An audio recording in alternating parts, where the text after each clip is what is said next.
We all want love, but most of us don't want to date to get it. Because let's be honest, dating kind of sucks. But maybe it doesn't have to if we actually know what we're doing.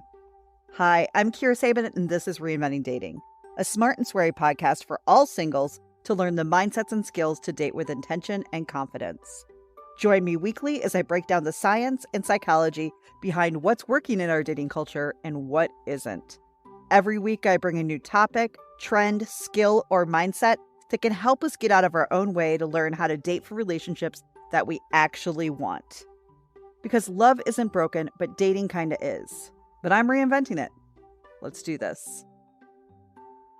Well, hello there, sugar pantses. Welcome back to another episode of Reinventing Dating. I'm Kira. We are back for our third episode in our series of common dating questions through a modern and healthy dating perspective or lens. Now, a few things to keep in mind about this series. I'm going to be answering some of the very common questions that I get asked the most and that I see online, but bringing them here and talking about them through a more modern, non-gender role, healthy, science-backed, psychology-backed perspective. A few reminders. This is about finding a partner. So everything through my perspective is about partnerships, not just dating, not just relationships, not just getting a girlfriend or a boyfriend, but actual partner. I want people to be looking for partner behavior rather than just catching feelings.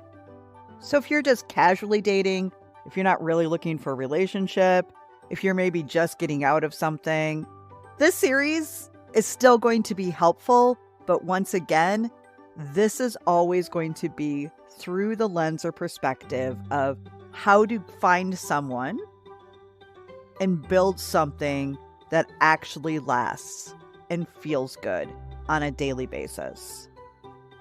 Let's move on to the theme for today. And guys, I think you're going to be really excited because I've never done this fucking podcast before. And I actually did a lot of research online just to see what other people are saying, see if there was any expertise. And there wasn't.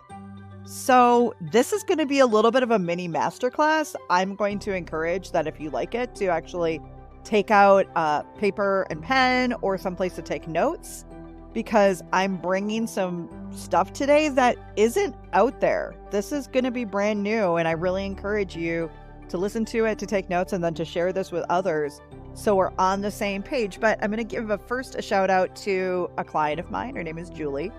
And that's who kind of encouraged this podcast, because we've been talking and we had a session, like just a check-in session recently. And we were talking about some of her past dating and relationships and just what's been coming up and what wasn't.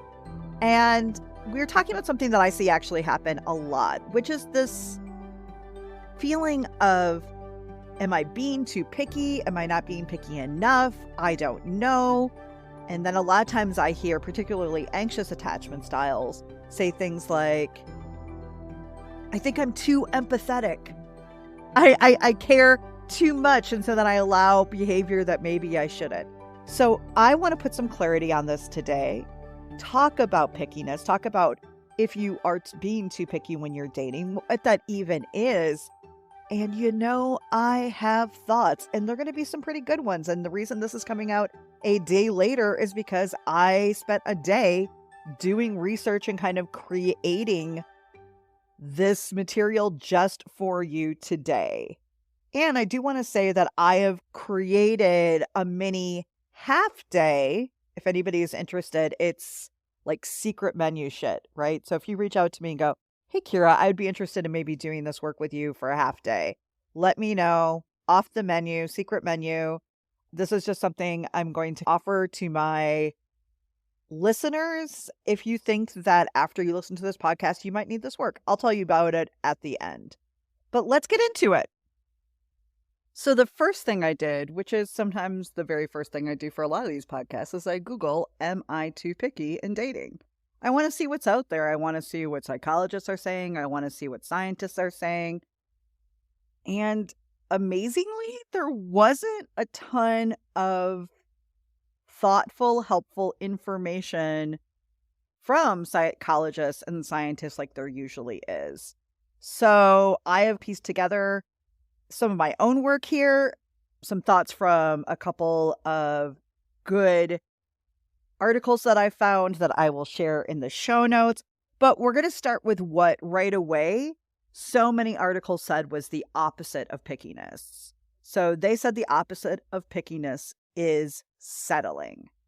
Now, for any of you guys who are new to the podcast, you probably don't know, but I have a huge beef with the word settling.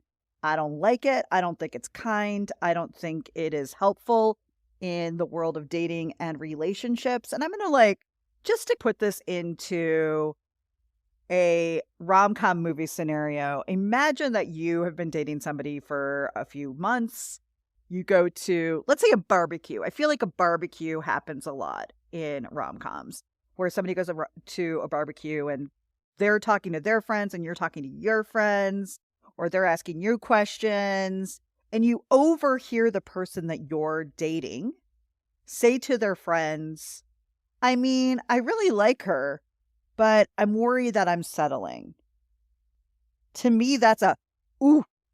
To hear somebody else talk about us in a way where they use the word settling for, compromising, man, I'm sorry, but that feels like an asshole comment to me.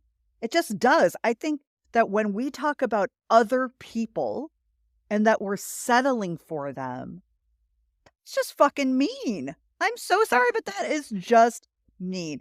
And I'm going to right away throw out a different word that we should be using instead. And that word is choosing. Now, here's why. I feel like settling is very passive. A lot of times when we hear people talk about settling and it has to do with dating or relationship, they're like, well, that didn't work out because I really settled. Or I settled for that relationship, or I don't want to settle. And then you hear women, on every other TikTok or Instagram post go, never settle. I'm never going to settle. I also find that those are people who tend to be single a year or 2 or 3 or 4 years later, still shouting the same thing. So I get it. And I'm going to tell you in just a little bit why I know it, why I get it, why I see this happening in our society. But once again, I don't like the word settle because we are never settling for another human. And the word I'm going to encourage instead is choosing. Settling is passive. Settling kind of goes, oh my God, I don't know how I got here. Wait, how did I end up with this person? What happened? It's like I fell asleep and I woke up in a relationship that I'm really unhappy with. That's not the truth. That's never the truth. We chose that relationship. And the minute we take the word settle out and we put the word choose in or chose, it changes the feeling quite a bit. Instead, if we say, why did I choose that relationship? When we say to ourselves, why did I choose that relationship? We can start looking at our role. We can start looking at what we didn't like and when it showed up. How to notice it moving forward. Making sure that these qualities and that person are not qualities that we are letting in again. Because if we are not feeling seen, if we're not feeling heard, if we're not feeling loved, and vice versa, right? Meaning they're not feeling seen, they're not feeling heard, they're not feeling loved, then this isn't working. Then it's not about settling for something.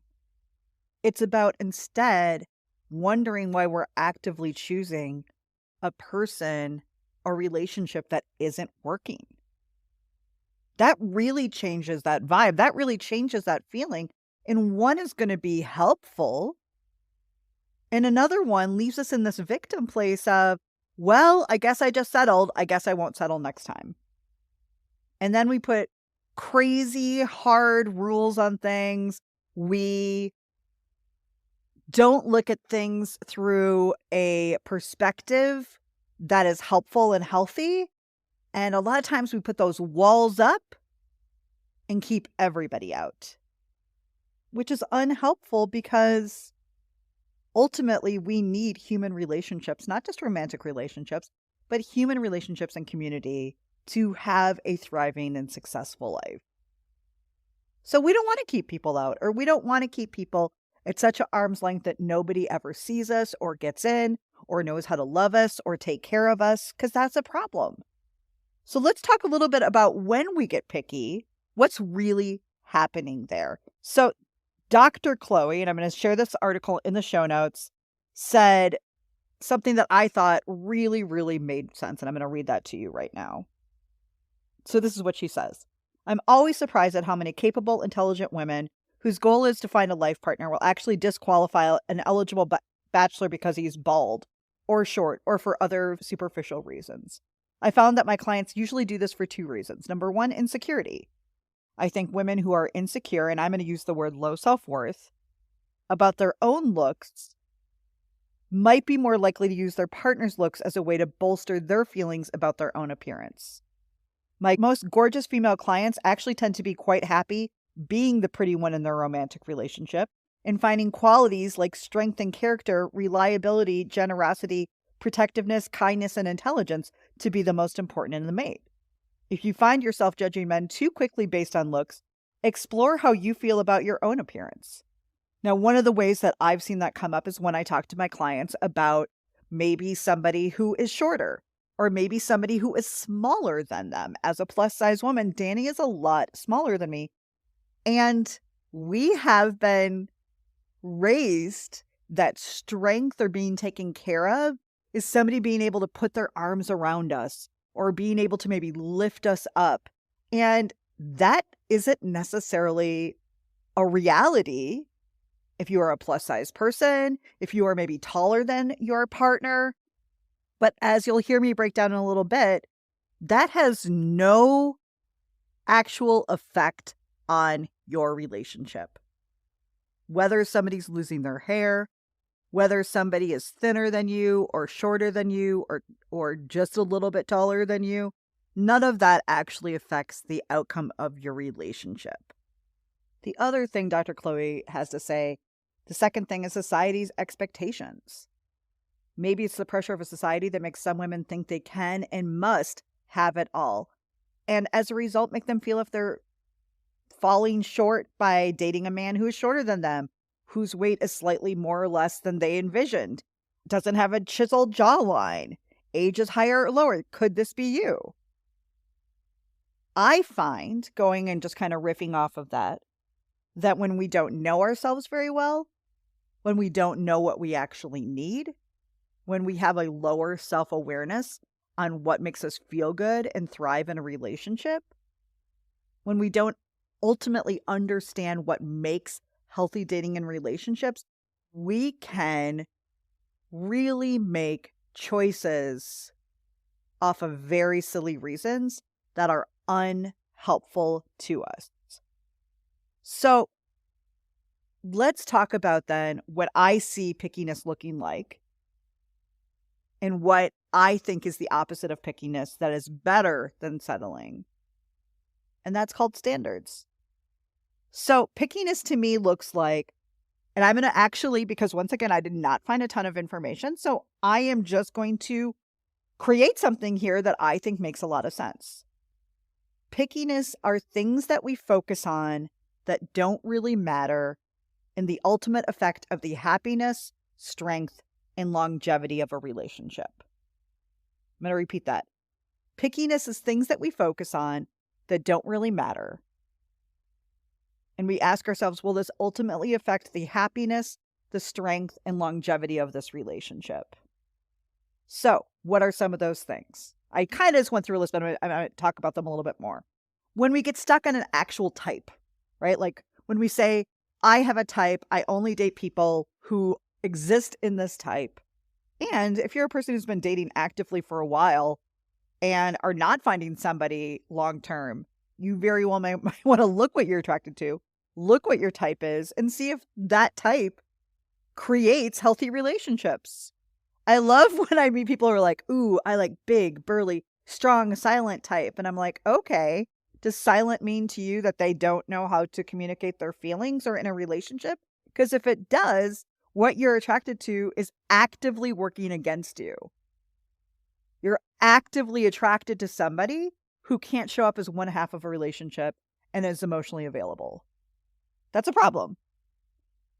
Next, pickiness is things that we want. Now, everybody, I feel like in the early 2000s, I don't remember who it was, but like somebody came on Oprah and said, you want to calling your one, you want to make a partner list, and you want to write down the 3,000 qualities that you want in a person. And then you're going to like tuck that away, and that's going to yell out to the universe, find me this person. And you've basically created a list that is a person that doesn't humanly exist at all. Because I loved seeing people who are like, I want somebody who's really got their shit together, but is also super spontaneous.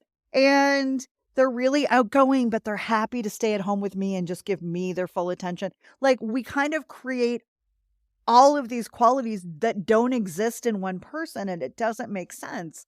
And when we get to know what our needs are, that's a lot easier to spot than all of those wants that are ideals, but not ultimately a make or break for the relationship. Another way that I think that people are picky is when we are stuck in this mindset that we need to feel something big or know whether we want to be with this person on a first or second meeting. That if there's not instant sparks, if there's not instant butterflies, if there's not this instant tingle in the dingle or in the vagina, that it's not meant to be. All of these are bullshit ideas that I am actively trying to make sure that we think twice about before we date. And if you haven't listened to this very long, and if you don't know a ton about dating and relationships and attraction and attachment styles, we can be attracted to somebody, and somebody who we're usually very quickly attracted to is usually more of a trauma bond. It's usually more of us recognizing qualities in our family members, especially parents, that may or may not lead to a healthy relationship. One of my long ago coaching friends who also talked about dating and relationships used to love to say the expression, my picker is broken. And I've said it over the years. And I think that we do feel sometimes like our picker is broken.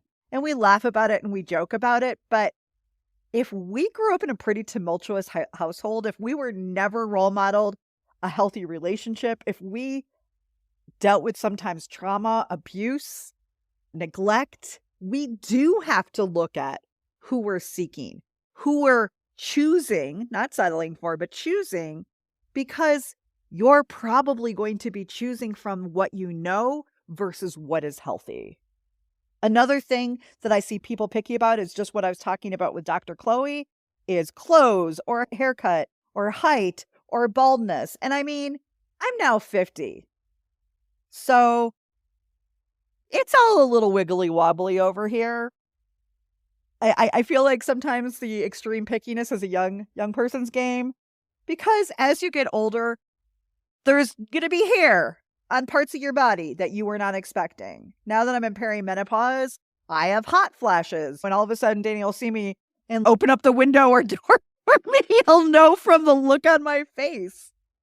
I've mentioned this now more than a couple of times, but also in my experience of perimenopause, and this is very common, your vagina kind of dries up. It does not create the lubrication it does when you're younger. Also, usually sometimes around the age of 40 plus, men may have a harder time getting it up. You become a lot more accepting. You become a lot more kind and empathetic towards our changes, or you figure out how to, because if you don't, then you're going to like stay in this little perfectionism place in your head of, this is what real love looks like. This is what my one looks like. This is what my soulmate looks like. He's the perfect height for me. He's the perfect weight for me. He's going to treat me like the princess that I fucking am, or the prince that I am. And that's all bullshit. You have been sold by rom-coms or by romance novels that are trying to sell books and seats and tickets and commercials. None of those things have to do with whether or not you are going to be happy or the strength and quality or longevity of the relationship. Another way that we are picky is sometimes dating from traditional or old school places that don't really create the relationships we want to. We start thinking about who's going to pay for that first date or how much they're going to spend money. Or I'm sure you guys have seen what I think is absolutely motherfucking ridiculous. This list of places that women don't want to be taken on first dates. Now, I am going to do a full episode on who I believe should pay for first dates or how I should believe first dates should go. That, I don't know, a majority of the population is going to fucking not be happy about. I'm okay with it. I have come to this conclusion after years and years of like what I believe and what I've seen happen. But I see people really focused on what that person does on a first date when you've never met them. They've never met you. You don't know them at all. And why we're expecting somebody else to spend $150 on a meal when you've never met them and they've never met you. That's a problem. That's a problem. Now, once you start dating, if somebody's making a lot more, or if you guys want to figure it out, that's all cool. But I see people focusing on what that person did on a first date instead of understanding maybe do they have a good job so that they can really show up financially in that relationship? Are they consistent? Anybody can love bomb your ass. Anybody can take you on a couple nice meals. That doesn't mean they're going to actually show up and be great for you in a relationship. So I see us focus on these little picky-dicky little things that ultimately are not giving us the answers that we really are looking for.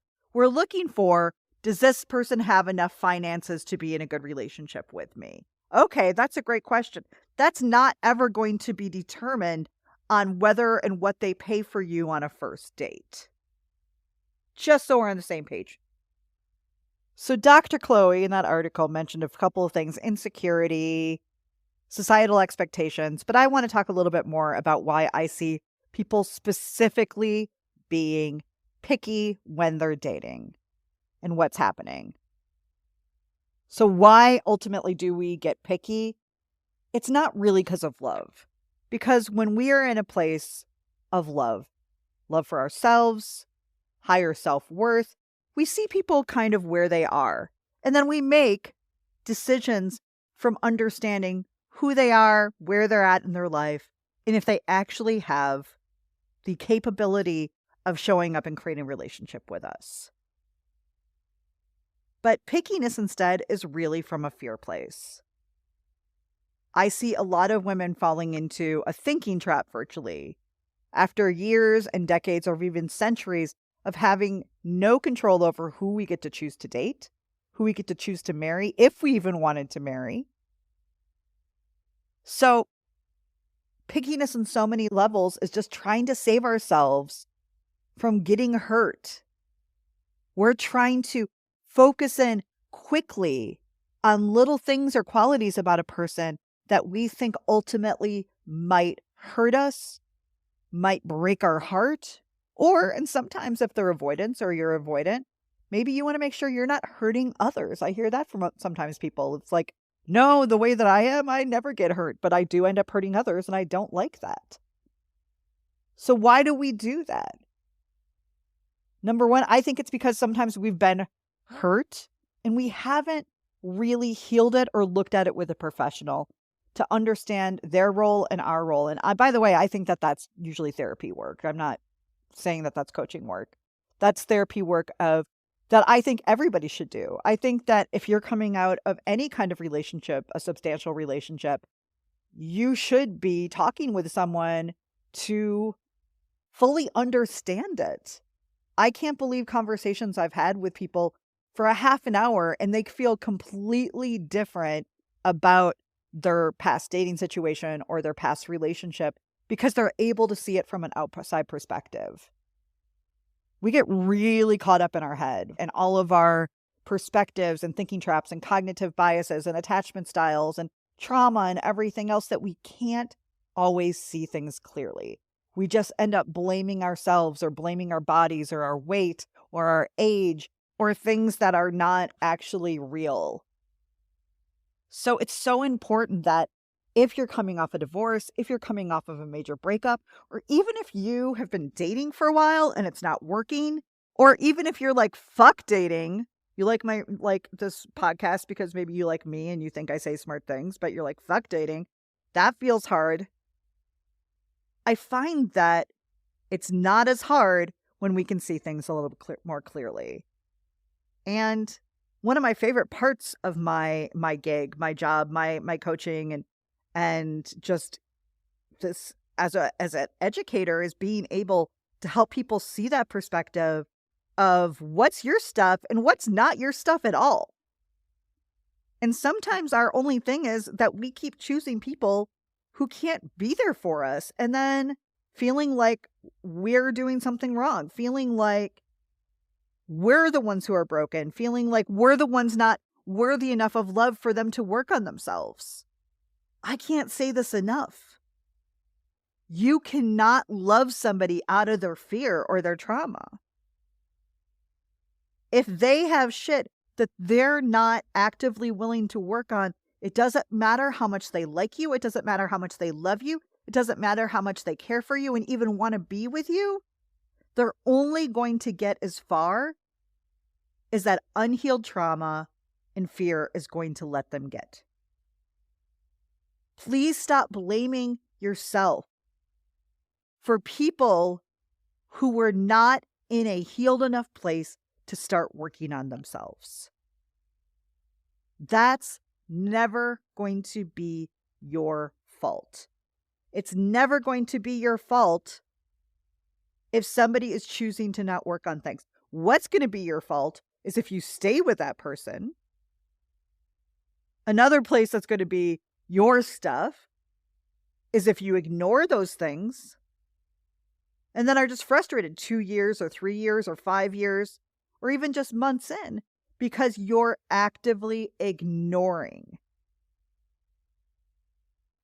Emotional unavailability, just super unhealing, like they shut down or flare up or whatever, and you can't feel safe and consistent enough to even create a relationship. The next thing of why I think we get really picky is we have let people walk all over us for years.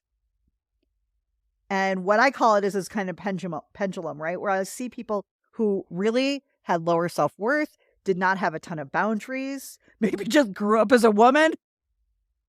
But all of a sudden we start getting it. All of a sudden we start seeing things. All of a sudden we feel more empowered. And so then we're like, nay, nay, from strangers stay away. Like, we're just going to hold everybody now at an arm's length, and you have to prove yourself to me. You have to prove your love. You have to prove this. You have to jump through hoops. I'm going to like play little games or do little things and test you and see how it goes. All of that is anti-relationship building. Anytime that we're playing games, anytime we're asking somebody to prove something to us, especially in early dating, that is just another way for us to be picky, and stay single. And instead of learning how to build boundaries, many of us move and start building a wall that we don't let people through because after years and years and years of being hurt and taken advantage of and feeling like we've been walked all over, that feels better. And here's the deal. If you're in that place in your pendulum, I get it. I fucking get it. I saw it.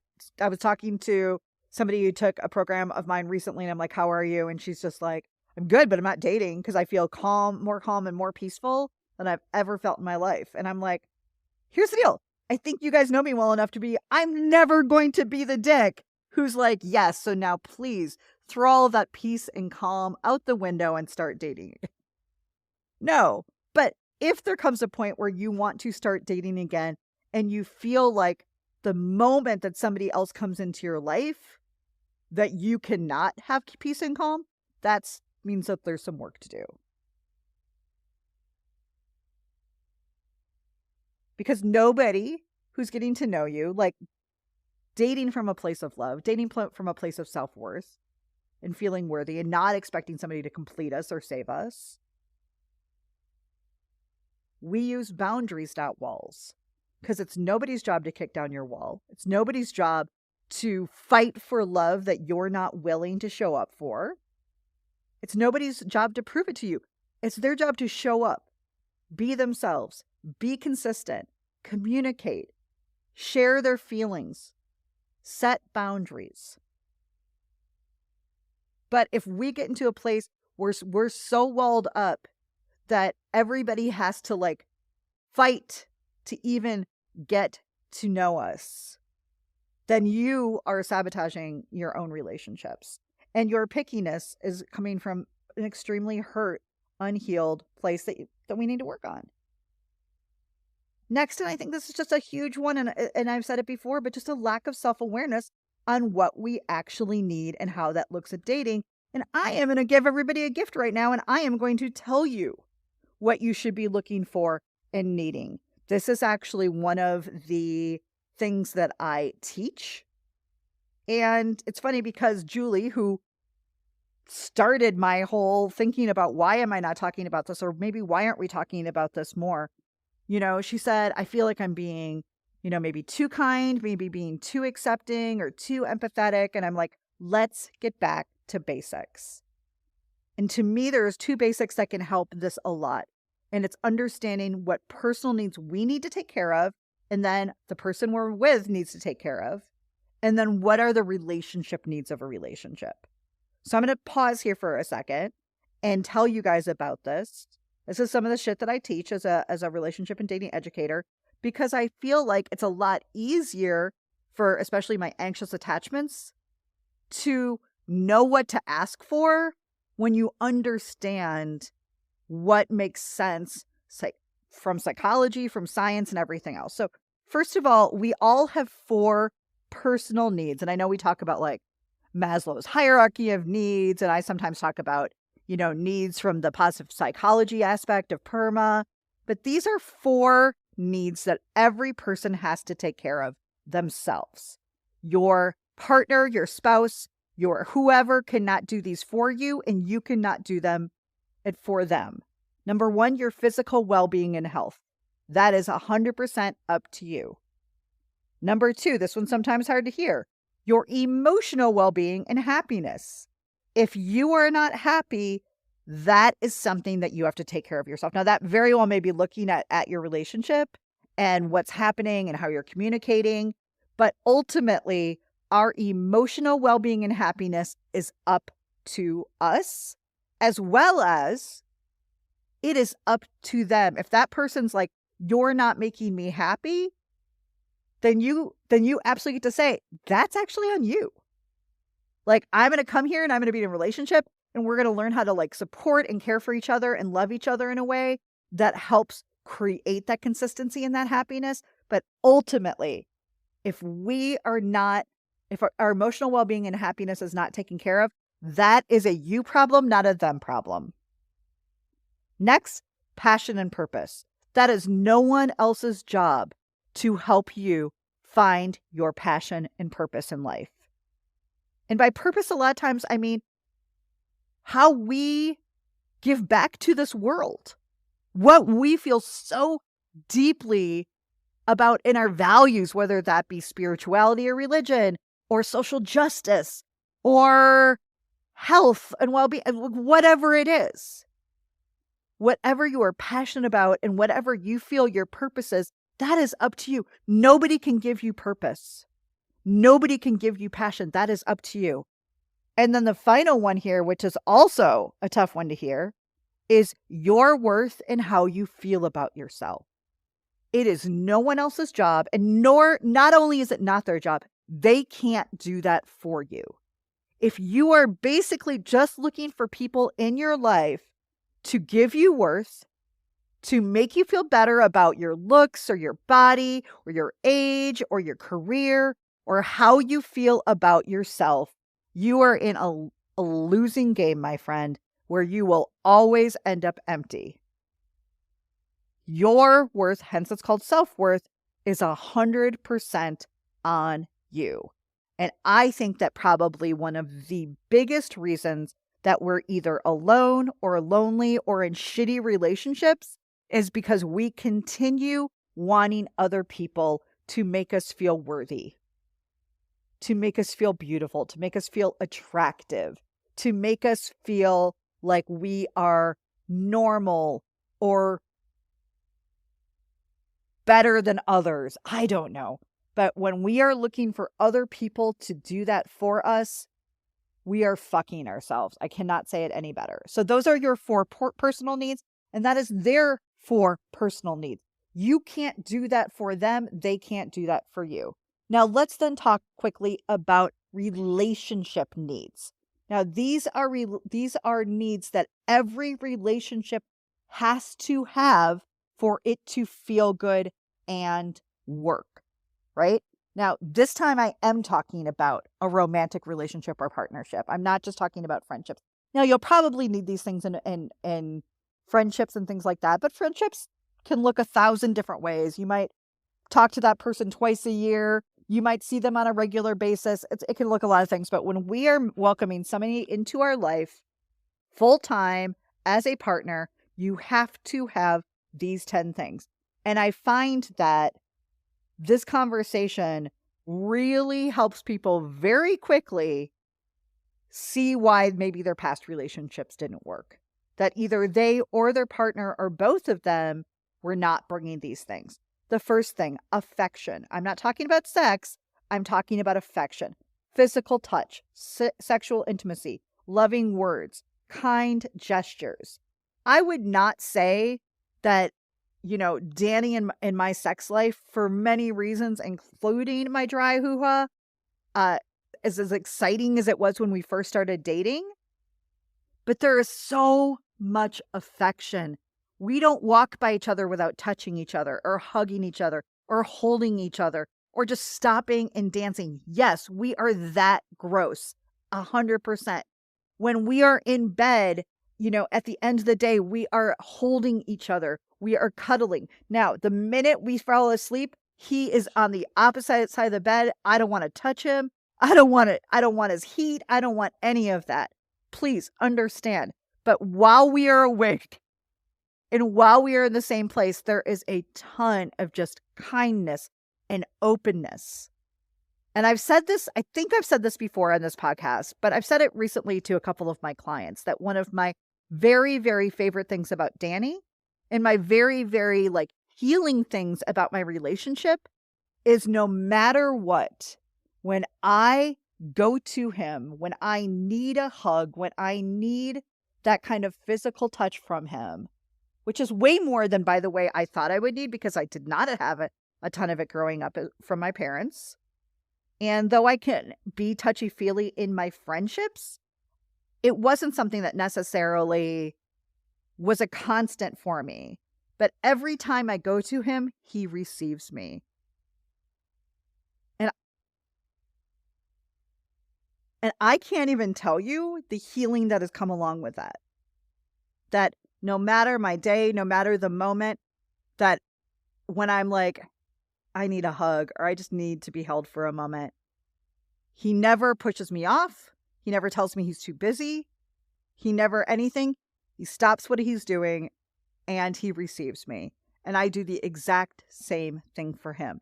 When we don't have that affection or one person is withholding that affection, that is an emotional need for a relationship, and that relationship will start stumbling. Next, acceptance. Knowing your partner accepts you and you them creates a deep sense of belonging. I say it like this. We want to find somebody who loves us for who we are.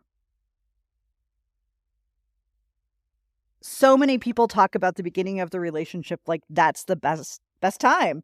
That's the best part. I completely disagree. Right now, right here, years later, with all the things that have happened, family illness, our own illnesses and situations, moving across the country and even globally multiple times, all of these different things. There has been just such a deep acceptance in just loving and embracing each other for exactly who we are. the good and not so goods, because there's going to be a both for attached to everybody. And if you are not aware that you have not so goods, you're not being honest with yourself. And if you think that your shit don't stink, well, good luck with that. Next, validation. We need to be validated. What we say is heard. We need to feel seen. We need to know that what we're doing and saying and feeling in this relationship is validated by the other person, and what they're doing and saying is validated by us. That helps build strength. That helps build trust, which are both a big part of relationships. The next emotional need, empathy for each other, and then ultimately, in general, like towards the world. A huge red flag for me is when somebody does not have empathy about others. When people don't have empathy about people who are less fortunate, who may be unhomed, unhoused. I don't think I'm saying that correctly. Please be kind. People who are struggling with addictions. When you meet people who are so mean towards those kind of people, take notice. Because that lack of empathy most likely is going to show up in your relationship at some point towards you. Empathy helps people understand each other, and it builds deeper bonds. I fully understand who Danny is and how he is the way he is and how he got to the person he is. Good and not so good. With that understanding comes a deep empathy. He does things differently than me. Not bad, not worse, just differently. Number 5, prioritization. You have to feel like a priority, or you will never feel good in that relationship. Remember, these are the emotional needs for every relationship. If you don't feel like a priority in their time, in their energy, if they're constantly doing stuff that you're not invited to, that they don't seem to want to bring you along as their partner in their life, it will not feel good. Next, autonomy. Everybody needs to have their own alone time or things that they're doing by themselves or with their friends or whatever.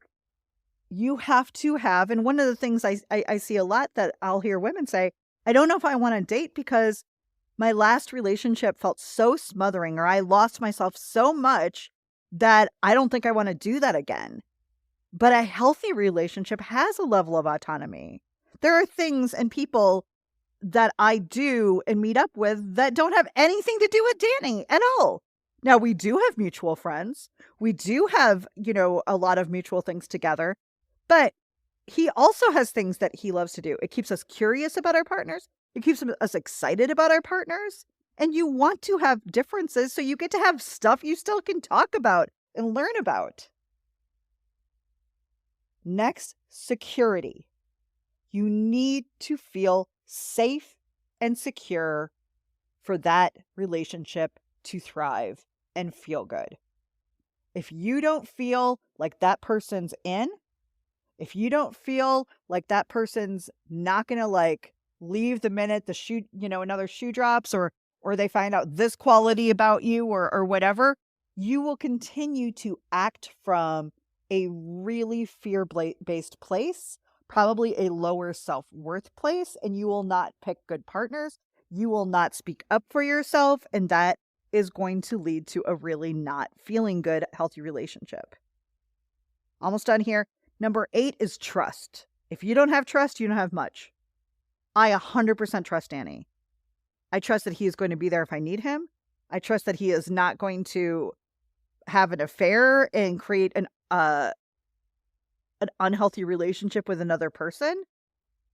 I trust him completely that he will be kind, that he will be empathetic, and that he will do his best every single day.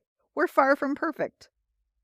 But the intentions are always good on both of our sides, and that's what keeps that trust going. Finally, number 9, connection. If you don't have connection, if you don't have the intimacy, if you don't have just that vulnerability where you can truly feel connected to somebody, which builds that deeper love, that deeper trust, it's going to hard to feel good in that relationship. And the last one is probably my favorite one that we don't discuss enough, which is fun. The best part about Danny and I is we are silly and weird and quirky, and like I'll walk by him and like hump his like leg for no reason, and there's joy and there's lightness and there's laughter. And it's not about him being funny or me being funny. It's about us having fun together. We'll play video games because we have fun. We'll play, trivia on the TV because it's fun. We play board games. We do different things to keep fun in a relationship, because otherwise sometimes, like with life, I don't know if you guys looked around, but life is a little fucking weird and this world is not in its best place. It can all feel very, very heavy. And because sometimes when we want love and dating a relationship so much, it can feel so heavy. And that's not the way love should feel. That's not the way dating should feel. And I think that it's our expectations, it's our assumptions, and it's our fears that are keeping it feeling heavy. And that leads to the pickiness. So I hope that you are able to write some of those down. And as your unofficial coach over here, I just want to say that if you're having a hard time maybe seeing your role or their role, sit down with that list of the 4 qualities or the 4 emotional needs that are personal and the 10 emotional needs that are in a relationship, and see what was missing. I want to hear from you. Kira at reinventingdating.com. I want to hear what comes up for you. Were you missing prioritization? Were you missing trust? Were you missing intimacy? Once some of these things start going, it is hard to feel good. And that's exactly why we do this work, so we can look back just really smartly to look at maybe if I wasn't a priority in the past, how can I and what am I looking for moving forward that I can be a priority in the future? But also being able to identify love bombing or somebody coming on so strong that it doesn't make sense. So if those are the things that we need, and I talked about things I see that we get picky on, let's look at where we want to have standards, right? So pickiness to me are things that don't ultimately affect the happiness, the strength, the longevity of the relationship. So if we don't want to be picky, we do want to have standards. And standards then are the things that do matter. They are the things that will make or break a relationship. And once again, I'm going to kind of throw out some things here, but a lot of these are individuals. We're not dating a gender, we're dating a human. So we do have to ask questions. We do have to observe behavior. We do have to look at how they not only respond, but react in certain situations. And here are the places to get picky, and more importantly, to have standards. Is this person willing to learn and grow with me? Now, that's called a growth mindset. I did a podcast about that mindset. I think it's in the first few. I will put it in the show notes if you didn't hear it. But when people are like, what should I be looking for? This is one of the number 1 qualities. Somebody that understands that relationships ebb and flow. Somebody that understands that relationships continue to change and evolve. And somebody who is willing to do the work to grow and evolve with you. Now, one of the things that we see come up with the avoidant attachment style a lot is a bit of a belief in fairy tales. So they will put you on a pedestal, or they will think you are the one or their perfect person until one small thing goes wrong, or they find something that they want to be picky about, and then all of a sudden they're out. That is a common quality of the avoidant. So we want to slow down and make sure everybody's watching the other person, so we don't be throwing some people into a fantasy in our head, and then when they become a real person, we're disappointed. No one is ever going to measure up to your fantasy. They're not. But here's the deal. Your fantasy doesn't love you. Your fantasy isn't the one taking care of you when you're sick. The fantasy isn't there to help just with the days and ins and outs of fucking life. Your fantasy's not going to have to help you, like, work with your mom when she's having a moment. Your fantasy is not going to be going to events with you and parties that maybe neither of you really want to go to. That fantasy is how we keep ourselves single. And when we are picking people or being picky to hold them up to a fantasy, that's just a way that we stay single. And if you want to be single, that's totally cool. But if you say that you're actively looking for a relationship, if you know you're looking for a relationship, then we have to have standards. So besides, are they willing to learn and grow with me? Do they understand that relationships take time and energy and consistency, which is number 2? Are they consistent? Do they show up when they say they're going to show up? Do they call when they say they're going to call? Do they text when they say they're going to text? When you go to a date, are you constantly waiting for them? And that's annoying as fuck. Are they consistent? Because as much as we all might maybe love the highs and lows of emotions, mostly the highs, the consistency is what keeps love going. The consistency is what creates security and safety in a secure attachment style. Consistency is what creates trust. All of the needs that we just learned about for a relationship. If they're not consistent, that's a problem. Now, by the way, somebody does not need to be texting you every fucking day when you have just met. That's not necessary.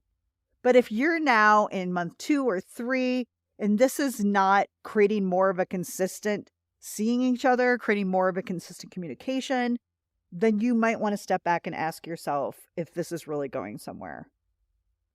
Next, here's another place to have standards. Do they break my deal breakers?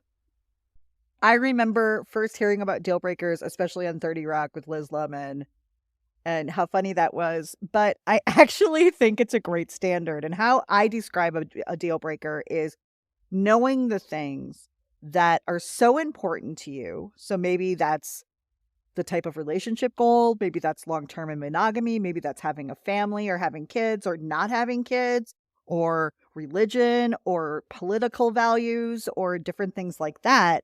But that they're so important to you that no matter how cute and charming and great kisser and how much somebody makes you laugh, that it's ultimately going to break the relationship. So hence deal breakers. That is individual. Now there are a couple of things that are instant deal breakers for me. Abuse, addiction. Those are instant. You don't have to put those down on your deal breaker list because both of those are going to stop a relationship. But besides that, those are very individual things, and they are things that you should know. That is something that I actually do with my clients. But if you don't have a deal breaker list that you can 100% stick to, no matter how fun and charming they are, then that is a concern because those are your standards. Those are things that are so important to you that they are a must in your relationship. Next, your relationship goals. I think that we need to be discussing relationship goals. I know we want online dating to do that. And sometimes people say, I want a relationship. And then you're 2 months in and then they're like, I guess I don't want a relationship. And then we are like, maybe you just don't want a relationship with me. But all of that's more attachment style than anything else. However, if you know what kind of relationship you want, whether that's casual, whether that's monogamous, whether that's long-term, whether that's poly. I actually have no judgment over what kind of relationship any of my clients want. I want them to date in a way to get them into that relationship. So if your relationship goal looks like a long-term monogamous relationship, and I'm bringing that up because that is the majority of people I work with, and that's not everybody's relationship goal. But if it is, then you need to be making sure that the person you're dating is also looking for a similar thing. Because if you're not sure what they're looking for, if you're not sure if it's the same thing as you, why are you spending weeks, maybe months, maybe even years with somebody who doesn't want the fucking same thing as you? And that doesn't mean they're wrong or you're wrong. It just means it's different.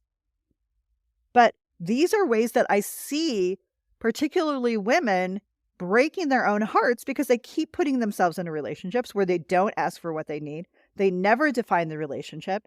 And they're a year and a half in, and they still don't know what the fuck it is. Please don't do that. Please don't do that. That shit kicks our asses, and then we have to heal from it. Next, different values, and they can't accept yours or you can't accept theirs.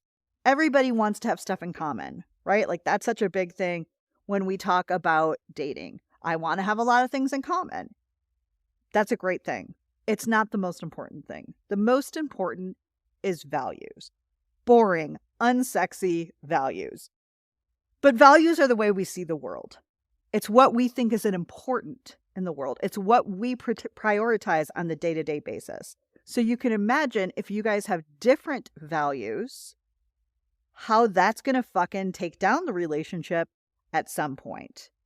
If religion is a major value to you or your spirituality, and it means nothing to the person you're dating, and they can't respect it, that's always going to be a thorn in your relationship. That's always going to be a problem. Now, you can have some different values, but you have to be able to accept each other's values. And that's highly fucking important. The next standard is understanding the universal red flags and kind of personal red flags. And to me, the very, very, very quick and easy version of a universal red flag, which means this is a red flag for everyone, right? Not just you, but everyone, basically leads back to emotional unavailability. A red flag is basically a way that a person is showing you that they are not ready for that relationship or they're not emotionally available enough to be in that relationship. I teach this shit, so you know. Finally, can they express their thoughts and emotions in a helpful way? They don't have to be perfect about it, but they're open to it. They're open to communication. They're not telling you that you're feeling too much or you're thinking too much. And most of the time we're feeling too much and thinking too much because we're not getting the information that we're looking for. We're not hearing from the other person what we need. Now, maybe that's because we're not asking, but it very well may be because they don't feel comfortable talking about it. Finally, the last standard that I'm going to talk about, and there's quite a few, but the final standard I'm going to talk about is conflict fucking resolution. If you do not know how to work through a problem, that problem will keep coming back in your relationship. It'll become a part of your power struggle, and you will never fucking get through it. If you both do not know or are not willing to learn how to fight in a way that actually works and you both win, then you can't move forward and you will get stuck on this one piece and it will not go away. These are the standards we should be looking for. Quit getting picky on people's clothes and hair and height and start getting picky on their mindsets, their dating and relationship skills. If they're actually a good match for what you're looking for and your values and your needs. You 100% get to have standards. And now you get to hold up that list of 10 emotional needs for a relationship so that if something starts feeling weird, you can go, what am I not getting out of these 10 things that feels weird right now? Maybe it's prioritization. Maybe it's trust. Maybe it's security. And then, is this person capable of giving that to me? And if I could think maybe, then what do I need to ask? What do I need to share? What conversation do we need to have for this to start feeling better?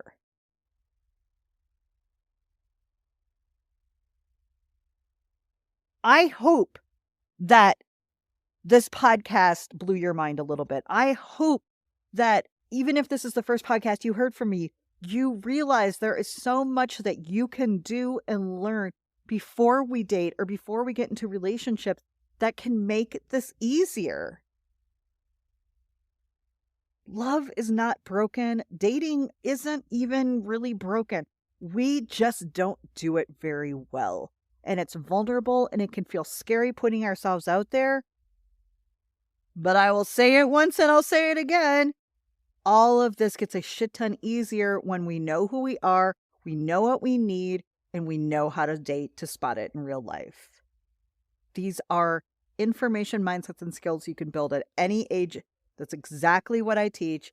And if this really stood out to you that, wow, you didn't really know about emotional needs, that you don't really know your deal breakers, that you're not sure of your values, that you're not sure of any of this stuff, I'm going to put together a little half-day one-on-one. And if I know enough people are interested, I'll even do a day workshop on it. I'm just not putting stuff out there because people aren't signing up. So if I know that people want this, I will create it.